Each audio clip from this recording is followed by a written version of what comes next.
चलिए कहानी शुरू करते हैं। एक गांव में एक गरीब किसान रहता था। उसका एक बेटा और एक बेटी थी। किसान अपने बेटे का विवाह करके कुछ साल के बाद अपनी बेटी का भी विवाह एक अमीर घर में कर देता है। बेटी बहुत अमीर घर में गई थी। उसके घर में नौकर चाकर काम करते थे। बेटी को धन की तो कोई कमी नहीं थी, वहीं बेटा बहुत गरीब था। किसी तरह खेती और मेहनत मजदूरी करके अपने परिवार का पालन पोषण करता था। उसकी पत्नी भगवान भोलेनाथ की बहुत बड़ी भक्त थी। गरीब होने के बाद भी वह भगवान से कभी कोई शिकायत नहीं करती थी। वह थोड़े में ही गुजारा कर लेती और अपने परिवार के साथ खुशी से रहती थी। वहीं उसके पति की बहन धन ज़्यादा होने के कारण घमंडी थी। वह अपने भाई के गरीबी के कारण उनसे कोई रिश्ता नहीं रखना चाहती थी। उसकी बहन धन के घमंड में इतनी चूर थी कि अपने भाई को देखना तक पसंद नहीं करती थी। समय बीतता गया और बहन के ननद की शादी पड़ी। उसने अपने भाई को बुलाया तक नहीं।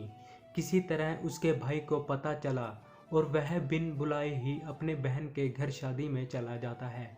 बहन उसको देखते ही अपने नौकरों से कहकर घर से बाहर ही लौटा देती है। भाई भूखा प्यासा रोते हुए जा रहा था, तभी रास्ते में उसको एक बूढ़ी माँ मिलती है। उन्होंने उस भाई से पूछा, बेटा क्यों रो रहे हो? इतने में वह सारी दुखदाई कहानी बताता है। बूढ़ी माता ने उसे समझा कर चुप होने को कहती है। बूढ़ी माता जी गरीब किसान के बेटा से कहती है, यहीं पास में मेरा बगीचा है, चलो कुछ खाकर आराम कर लो। दोनों बगीचा में जाकर खरबूज खाते हैं। फिर बूढ़ी माता ने एक थैले में खरबूज और कुछ खाने पीने का सामान रखकर उसे वहां से घर भेजती है।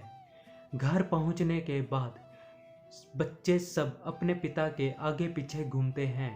उसकी पत्नी अंदर से पानी लेकर आती है और तुरंत थैला हाथ से लेकर देखने लगती है कि मेरी ननद क्या दी है। बेचारा भाई वहां से चला जाता है। उसकी पत्नी जैसे ही उस खरबूज को काटती खाने के लिए, उसमें बीज की जगह हीरे मोती चमक रहे होते हैं। वह बहुत खुश होती है देखकर। फिर अपने पति के पास जाकर कि दीदी को हमारी गरीबी देखा नहीं गया, इसलिए इतना सारे धन दी है। बेचारा किसान भाई सोच में पड़ जाता है और किसी से कुछ कहता नहीं है। अब बेचारा भाई भी बहुत धनी और पैसे वाला हो गया।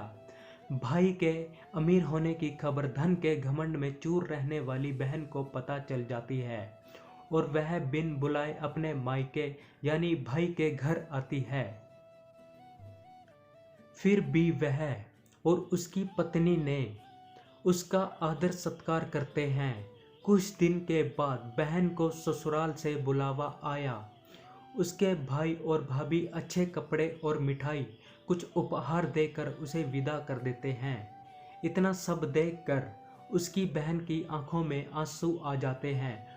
उसको समझ में आ जाता है कि धन ही सब कुछ नहीं है, अच्छा स्वभाव और दिल का बड़ा होना चाहिए। तो दोस्तों, हमें इस कहानी से क्या शिक्षा मिलती है? इस कहानी से हमें यह शिक्षा मिलती है कि हमें कभी भी किसी की गरीबी और मजबूरी का मजाक नहीं बनाना चाहिए। गरीबी के कारण किसी से रिश्ता नहीं तोड़ना चाहिए। समय कब कैसा करवट ले लेती है कि गरीब अमीर और अमीर गरीब हो जाता है। इसलिए सभी के साथ आदर सत्कार और प्रेम से रहना चाहिए।